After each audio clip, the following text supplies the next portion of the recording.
This is a question that was tested in the past KCSE.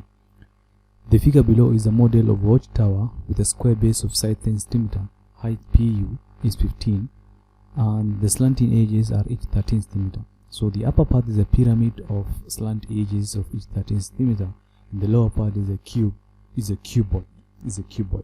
Find the length of AP correct to 2 decimal place. So let's start with the base. The base is a square, MNPQ,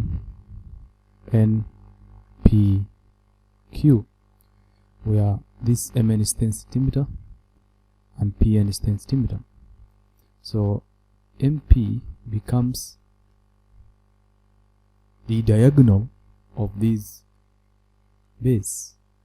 So since that we know all the angles in a square are 90 degrees each,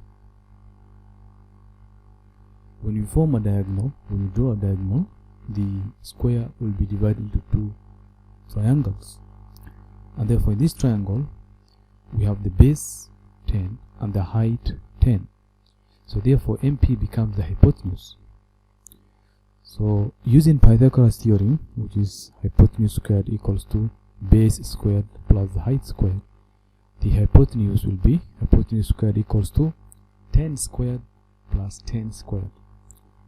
Hypotenuse equal to the square root of 100 plus 100, which is the square root of 200. Using the calculator, the square root of 200 will be 14.14.